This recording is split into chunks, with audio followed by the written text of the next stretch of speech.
Bom sábado. Nosso estudo de hoje será sobre uma porção do livro de Levíticos, mais especificamente o capítulo 10. Deixa eu me ajeitar aqui.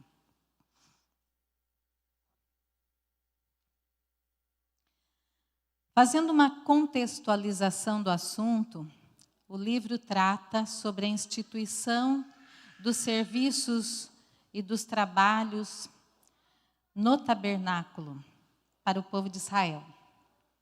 Quem desenvolvia esses trabalhos eram os sacerdotes da família de Arão e os levitas. A classe sacerdotal era muito importante para Deus e para o povo. Vemos em Êxodo 19:6, Deus falando que Israel seria para ele um reino de sacerdotes e uma nação santa. Se o povo de Israel seria para o mundo uma nação de sacerdotes, caberia aos sacerdotes e levitas a função de ensinar o povo como seriam sacerdotes e essa nação santa. Sendo assim, para o israelita, a tribo de Levi e a família de Arão eram de fundamental importância, pois Deus os separou para esse ofício. Lembremos do episódio do bezerro de ouro, que a tribo de Levi foi a única que não se curvou, que não teve participação na adoração ao bezerro, no pé do monte. Por isso, nesse dia, eles foram selecionados por Deus. E eles foram honrados por Ele para ficarem mais próximos dEle. Por isso, essa tribo ganhou a honra com a missão de todos os trabalhos do tabernáculo. E o que eles faziam? Eles cuidavam de todo o sistema de sacrifícios e ofertas no tabernáculo. Eles ensinavam as leis morais, civis e cerimoniais para o povo. Podemos classificar o livro de Levíticos 1 a 10 da seguinte forma. Do capítulo 1 ao 5, é descrito os sacrifícios, como fazer a escolha dos animais, como os adoradores deveriam se apresentar diante de Deus. Do capítulo 6 ao 7, esse sacerdote que será ordenado é instruído em como manejar o fogo, como manejar o sangue, como manejar o alimento dentro do santuário, além de todas as regras estabelecidas por Deus. O capítulo 8 foi a consagração de Arão e dos seus filhos. No capítulo 9 e 10, descreve então esse dia de inauguração do tabernáculo e o primeiro sacrifício feito ali. Os sacerdotes, irmãos, uma curiosidade, só começavam seu ministério aos 30 anos. Até os 20 anos, eles tinham que se dedicar ao estudo da Torá, todas as leis mosaicas e do Decálogo. Dos 20 aos 30, eles auxiliavam o sacerdote como discípulo, e somente depois dos 30 anos eles poderiam exercer seu ministério livremente. Quem começou seu ministério aos 30 anos? Exatamente, Jesus. Podemos ver no verso 1 do capítulo 9, que no 8º dia foi feito o primeiro sacrifício do santuário. Então, Deus mostrou para Moisés como deveria ser esse tabernáculo, e era segundo o modelo da onde? Do céu. Exatamente. Ali Moisés consagrou tudo que havia ali dentro. E depois ele chamou Arão e os seus filhos, falou assim: agora vocês vão ficar 7 dias aqui dentro, no pátio, para vocês aprenderem como vocês vão trabalhar aqui dentro. Vocês vão ficar 7 dias se consagrando, se purificando e aprendendo. E no 8º dia, o número 8, para falar nisso, para os judeus, significa, sabe o quê? Redenção. E é o número do Messias. Portanto, 8 significa conclusão, plenitude. Agora, portanto, depois dos 7 dias de consagração e preparo, os sacerdotes estavam aptos a realizar o serviço ao Eterno. Eu percebo assim, estudando esse assunto, que Jesus ele incorpora todos os aspectos levíticos. Interessante? No capítulo 9, vemos então que Arão oferece os sacrifícios, primeiro por ele e sua casa, e depois para o povo. Toda a nação estava em volta do tabernáculo, com o coração contrito, esperando o que aconteceria. Vamos ler o que aconteceu nos versos 23, 24 do capítulo 9 de Levíticos.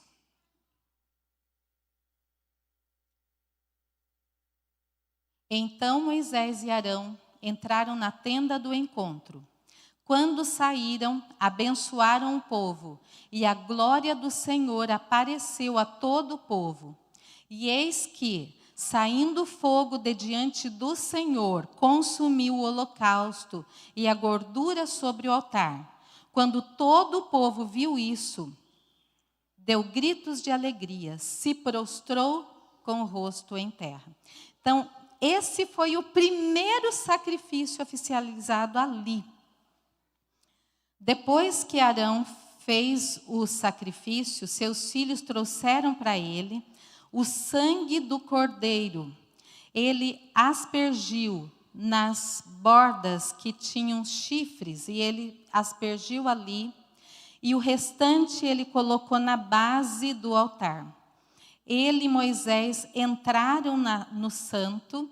Ao saírem, diz que eles ergueram as mãos para abençoar o povo. E nesse momento, saiu fogo de diante do Senhor e consumiu o holocausto.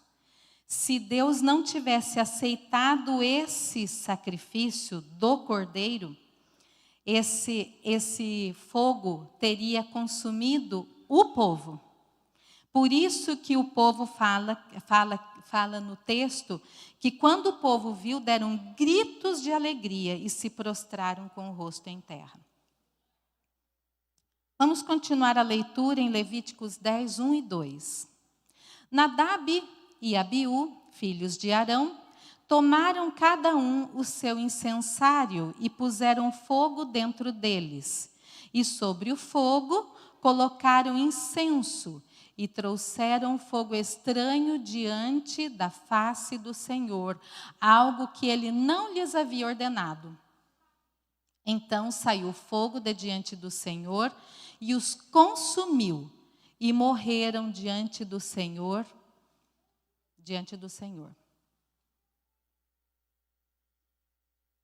Irmãos, quem eram Nadab e Abiú? Eles eram filhos de Arão, os 2 filhos mais velhos de Arão. Pouco tempo antes desse episódio, os 2 comeram e beberam diante do Senhor com os 70 anciãos e viram a glória do Senhor. Ellen White diz que depois de Moisés e Arão, eram as pessoas mais honradas por Deus em autoridade perante o povo. Os sacerdotes eram para ser exemplo máximo, porque eles representavam o próprio Deus. E da santidade de Deus eles representavam. E do que ele queria que o seu povo fosse. Tudo o que acontecia no tabernáculo, foram dadas orientações para esses rapazes. E especificações minuciosas. E entre elas, sobre o fogo do incensário. Vamos ler novamente o capítulo 9 de Levíticos 23 e 24. Então Moisés e Arão entraram na tenda do encontro. Quando saíram, abençoaram o povo, e a glória do Senhor apareceu a todo o povo. E eis que, saindo fogo de diante do Senhor, consumiu o holocausto e a gordura sobre o altar. Quem acendeu esse fogo do altar? Tinham sido eles? Deus. Deus tinha acendido o fogo desse altar, irmãos. Esse fogo era santo, pois o próprio Deus quem o acendeu. O que simboliza o fogo na Bíblia? Em Atos 2, temos a resposta, que ali fala que quando o povo, os discípulos estavam reunidos lá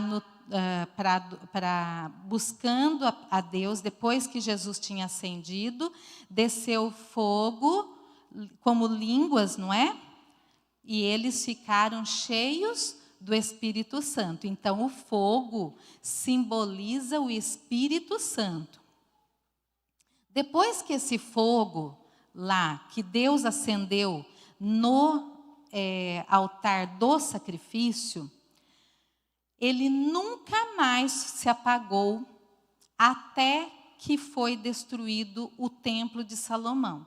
Como eles mantiveram esse fogo aceso, eu não sei, mas eles mantiveram desde da inauguração até que os babilônios destruíram o templo de Salomão. Podemos notar que esse fogo que Deus acendeu era separado para uma finalidade sagrada. Pois tudo o que dependesse de fogo no santuário era para ser usado desse fogo, nenhum outro mais. Abram a Bíblia em Ezequiel 44, 23.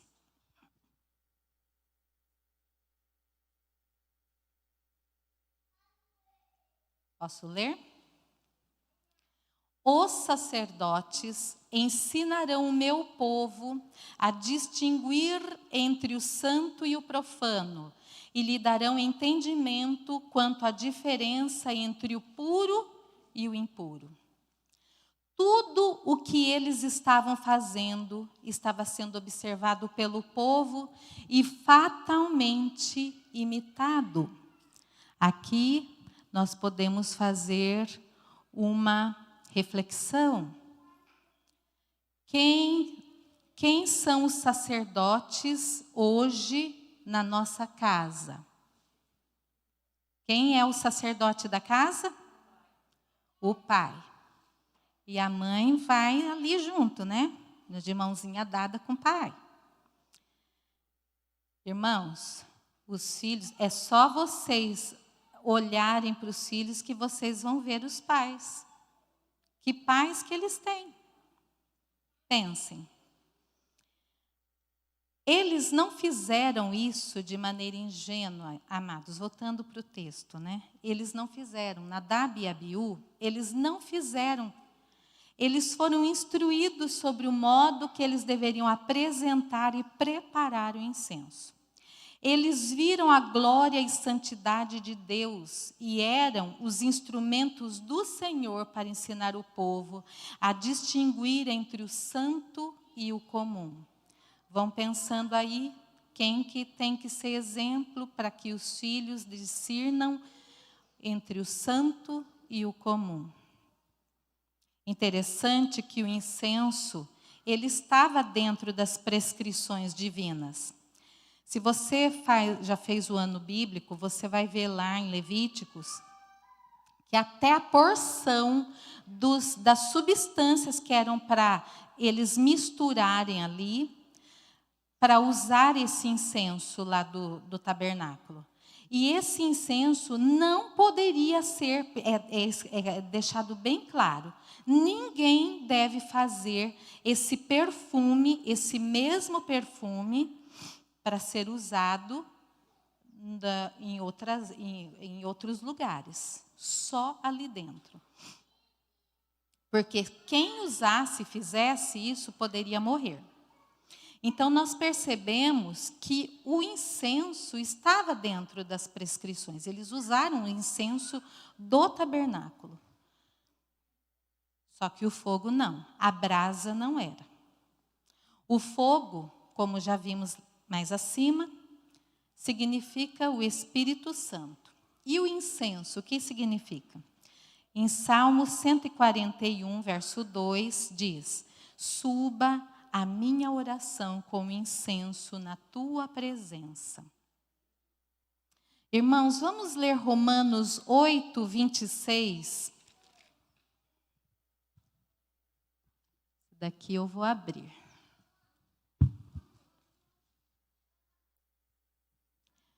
Romanos 8, 26.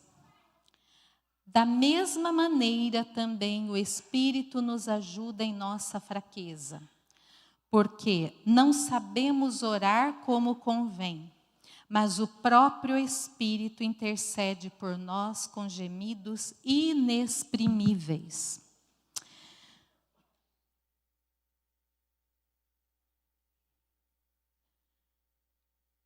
Amados, o incenso simboliza uma dádiva do Espírito Santo, em contraposição com o fogo comum, que é o que o homem traz.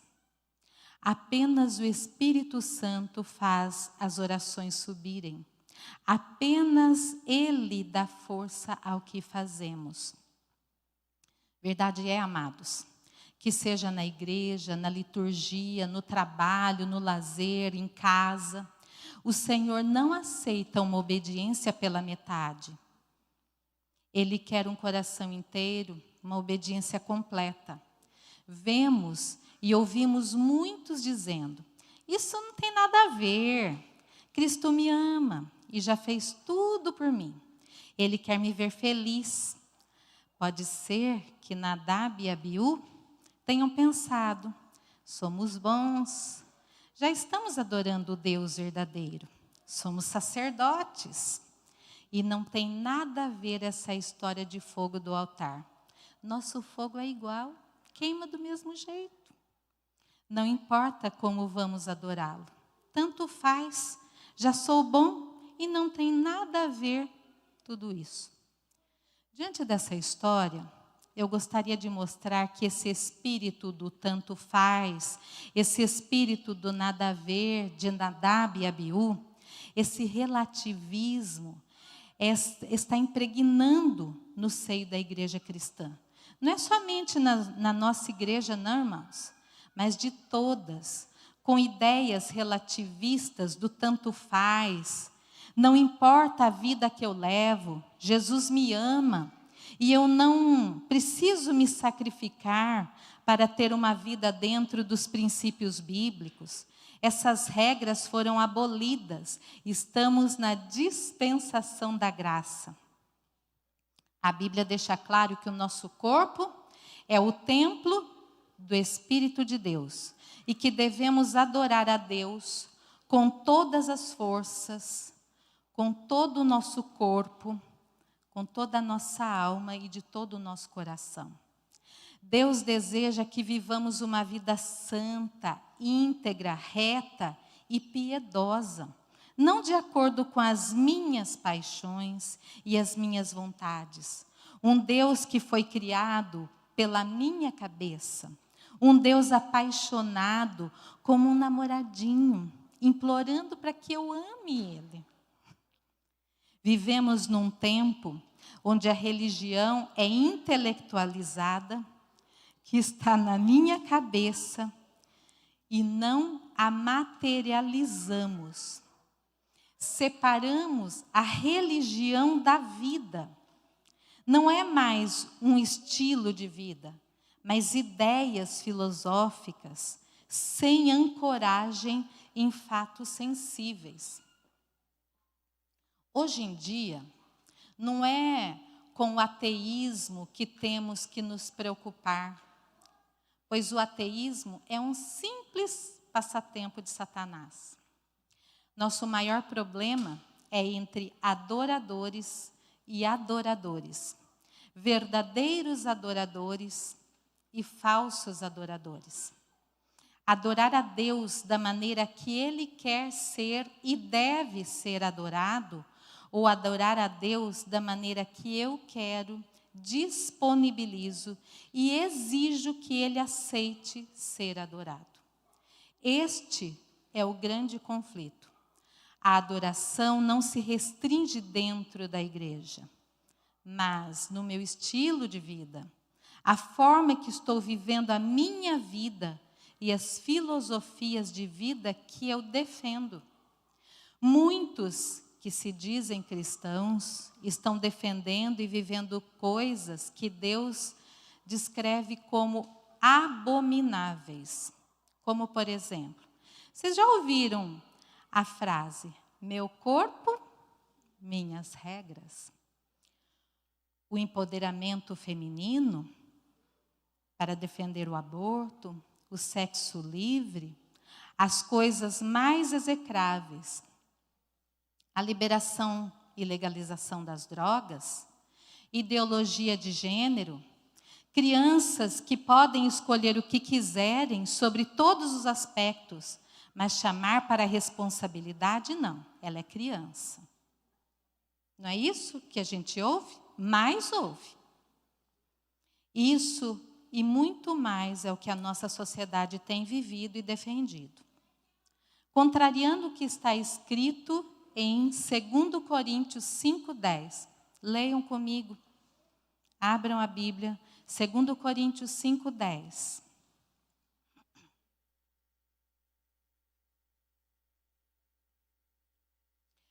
Pois todos nós devemos comparecer perante o tribunal de Cristo, para que cada um receba de acordo com as obras praticadas por meio do corpo, quer sejam boas, quer sejam más.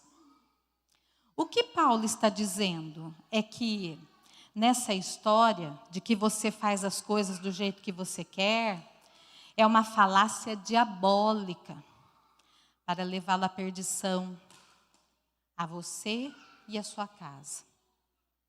Pois a palavra de Deus diz que um dia compareceremos diante de Deus e que seja criança, jovem ou velho, todos estaremos ali para sermos julgados e cada um receberá a sua recompensa pelas obras praticadas por meio do corpo, quer sejam boas ou más. Nesse dia, meu amigo, não haverá o que eu quero, o que eu acho, mas seremos julgados pelo crivo de um Deus santo, que convida você hoje a ser santo também, para que você não seja consumido pelo fogo do Senhor. Não nos esqueçamos do que aconteceu com Nadab e Abiú.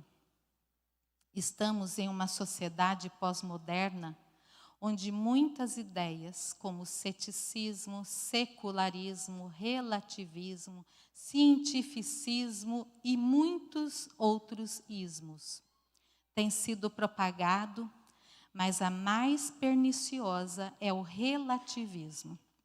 Portanto, tudo e nada ao mesmo tempo não tem importância. Não existem mais os absolutos. Por conta disso, as pessoas não discernem mais o sagrado do comum. E o que seria o relativismo? Relativismo nada mais é do que a negação de que existe uma verdade absoluta. Os relativistas acreditam que existe uma verdade que pode ser conhecida, mas nunca de forma absoluta. Para eles, Cada um tem a sua verdade, e ela é sempre relativa, pois depende da sociedade inserida, da educação, dos interesses individuais. Como se diz, se isso me deixa feliz, então é a minha verdade. Aqui nos deparamos com o maior dilema para o ser humano para chegar à verdade e desenvolver uma fé viva, pois Deus trabalha com os absolutos, suas regras são absolutas. Deus nunca usa uma segunda via. E quando relativizamos a fé e a verdade, como fazer uma pessoa relativista entender as regras divinas? Por conta do relativismo, não existe uma verdade, não existe bem ou mal. Como Nadab e Abiú, perdemos o senso do santo e do profano. Esses rapazes relativizaram a fé, o modo de adorar a Deus, e isso lhes custou a vida. Ben Shapiro é um jornalista e advogado norte-americano que disse certa vez: não existe a sua verdade, existe a verdade e a sua opinião. A Bíblia deixa claro que a verdade existe, ela é única, é uma pessoa, e foi o próprio Cristo quem disse: eu sou o caminho, a verdade e a vida.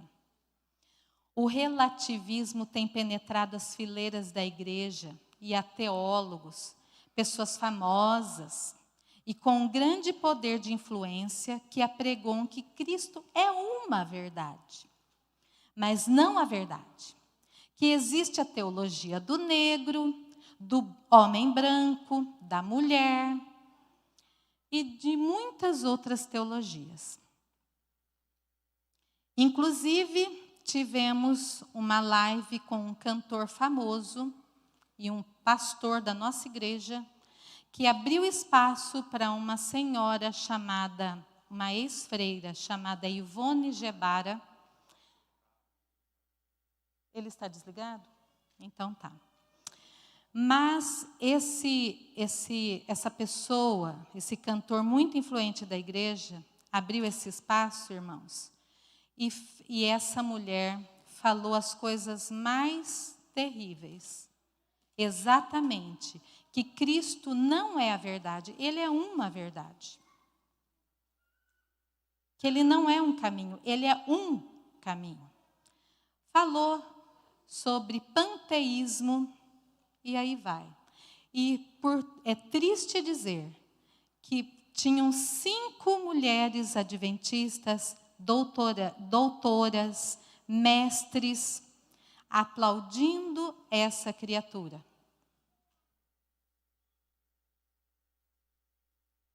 A Bíblia nunca pregou essas teologias. A Bíblia só fala e dá testemunho de um evangelho, que é Cristo Jesus, e esse crucificado. Do Gênesis ao Apocalipse, é Cristo, sempre Cristo, porque Ele é o único caminho para a nossa salvação. Muitos estão relativizando tudo, todos os princípios bíblicos, e como Nadab e Abiú, estão oferecendo fogo estranho a Deus. Agostinho de Hipona diz: se você acredita apenas nas partes do evangelho que você gosta e rejeita o que não gosta, não é no evangelho que você acredita, mas em si mesmo. Quero concluir estas considerações perguntando: o que aconteceu com esses rapazes se eles receberam instrução, foram orientados por 7 dias sobre o modo, a forma de culto que agradava a Deus, e de repente cometeram um pecado tão grave que custou a vida deles? Vamos ler lá em Levíticos 10, 8 a 11.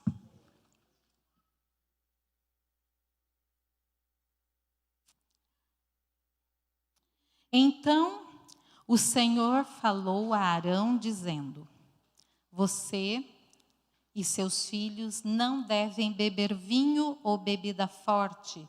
E quando entrarem na tenda do encontro, quando entrarem na tenda do encontro, para que não morram. Isto será estatuto perpétuo entre as suas gerações, para que vocês façam diferença entre o santo e o profano, entre o impuro e o puro, e para ensinarem aos filhos de Israel todos os estatutos que o Senhor lhes tem falado por meio de Moisés. Ellen White deixa claro no livro Patriarcas e Profetas que Nadab e Abiú estavam embriagados, estavam com a mente entorpecida pelo vinho. Nesse mesmo livro, no capítulo 31, o pecado de Nadab e Abiú, que é o título, ela diz: Nadab e Abiú nunca teriam cometido aquele pecado fatal se não se houvessem primeiramente, em parte, se intoxicado pelo livre uso do vinho. A mente se lhes tornou confusa e embotadas as percepções morais, de modo que não podiam discernir a diferença entre o sagrado e o comum. Muitos Nadabes e Abiús modernos estão com a mente embotada, não somente pelo uso de bebidas alcoólicas fermentadas, mas embotadas com a imoralidade, com a pornografia, filosofias diabólicas e etc. Apelo a vocês, irmãos, abandonem seus pecados, implorem pela renovação do entendimento e unção do Espírito Santo. Pois você pode morrer de trabalhar aqui na igreja. Para todo sábado, devolver seu dízimo, ter uma vida de aparente piedade. Mas, se não tiver um coração convertido e cheio do Espírito Santo, que é o fogo do altar verdadeiro, sabe o que acontecerá com você? Mateus 7, 22.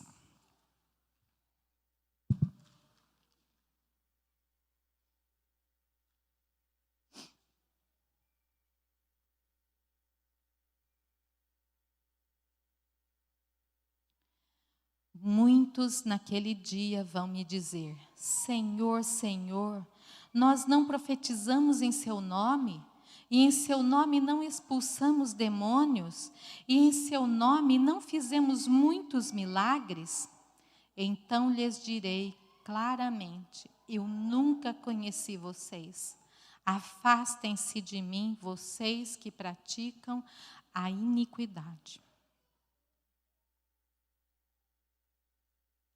Entre aqueles aos quais sobrevirá amargo desapontamento no dia do final ajuste de contas, estarão alguns que têm sido religiosos exteriormente e que aparentemente têm levado uma vida cristã, mas o próprio eu está entretecido em tudo o que fazem.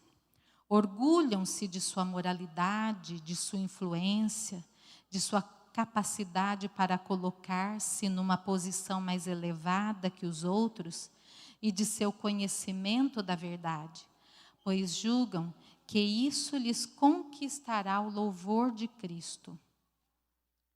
Senhor, alegam eles, comíamos e bebíamos na tua presença e ensinavas em nossas ruas. Porventura, não temos nós profetizado em teu nome?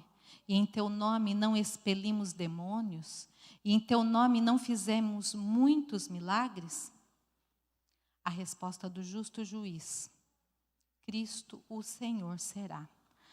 Apartai-vos de mim, malditos, para o fogo, o mesmo fogo que consumiu Nadab e Abiú. Irmãos, Hoje é tempo, queridos. Deus tem dado oportunidades áureas para nós, de nos consagrar, de amar a Deus de todo o coração, de ter uma experiência com Ele, de buscar a unção do Espírito Santo. Eu já tenho mais de 50 anos que eu sou adventista do sétimo dia. Mês que vem eu completo 54 anos. E eu nunca vi um tempo desses, como o nosso. Estranho demais.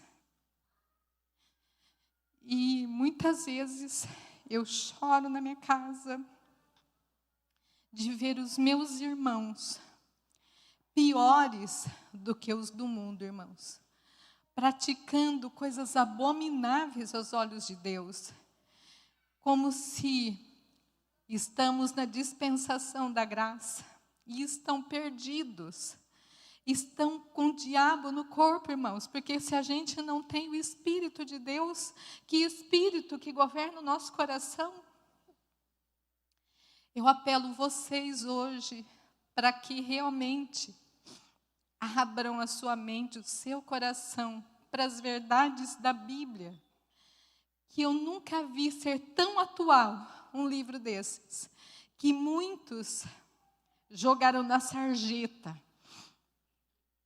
como se isso daqui não é a verdade, isso aqui é a verdade. Ela te leva para a salvação. E o inimigo não quer que você estude esse livro, porque se você não estuda, se você não busca Deus, você não vai ter forças e você vai se apegando às coisas desse mundo, às coisas que são passageiras. Portanto, irmãos, escolhei hoje o caminho que vocês querem seguir, a Deus ou aos deuses desse mundo. Eu e a minha casa serviremos ao Senhor em nome de Jesus. E que todos que aqui estão, seja essa a oração. Porque se você, naquele dia, não estiver com o incenso certo e com a brasa certa, você vai ser consumido pelo fogo de Deus que vai sair da própria boca de Deus.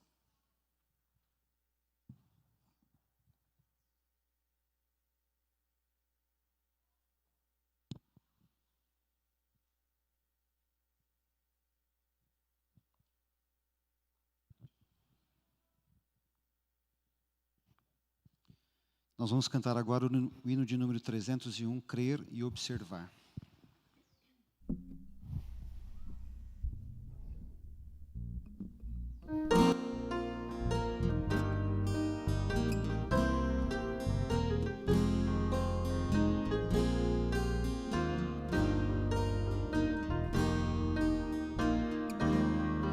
Em Jesus confiar, sua lei observar, ó que gozo que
Nesse momento, Senhor, queremos agradecer o Senhor pela oportunidade de nesse dia podermos te adorar na beleza da tua santidade, na tua casa, em circunstâncias tão favoráveis, Senhor.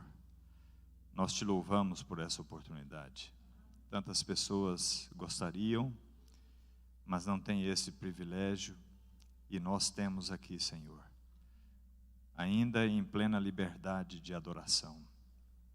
E nessa manhã a tua palavra nos advertiu quanto à importância de vivermos uma vida cristã genuína, de andarmos na tua presença com o coração completamente rendido ao Senhor, com sinceridade de coração e de alma, desejando prestar ao Senhor um culto genuíno, verdadeiro, desejando ter nossas vidas consumidas pela brasa viva do teu altar. Senhor, vivemos num mundo cujas influências todas são no sentido de distanciarem o teu povo do Senhor. São situações, são acontecimentos, são leis, são ações que visam afastar as pessoas da verdadeira religião e levá-las a oferecer fogo estranho ao Senhor, como Nadab e Abiú ofereceram no passado. E às vezes, Senhor, essas influências mundanas tendem a afetar o teu povo, tendem a minar as nossas resistências. E quando nos damos conta, também nós vamos sendo paulatinamente influenciados. E o nosso pedido nessa manhã, querido Deus, é que o Senhor torne a cada um de nós atentos aos acontecimentos que ocorrem ao nosso redor. No mundo político, no mundo religioso, no mundo comercial, no mundo ao redor, Senhor, para que nossos olhos estejam abertos, nossos ouvidos estejam atentos, a fim de não sermos influenciados a oferecermos fogo estranho ao Senhor. Que nossa vida seja movida pela sinceridade única de te adorar plenamente, de te servir com o coração pleno, Senhor, para que naquele dia possamos ouvir de Jesus, não o não vos conheço, afastai-vos de mim, mas para podermos ouvir de Jesus, o vinde, benditos do meu Pai. Amém. Entra na posse do reino que vos está preparado desde a fundação do mundo. Amém, Senhor. E para isso nos entregamos ao Senhor mais uma vez nesse momento, rogando que o Senhor nos fortaleça para seguirmos firmes, não apenas com a intenção de fazer a tua vontade, mas fazendo de fato a tua vontade em nossa vida. Amém. Pedimos em nome de Jesus. Amém.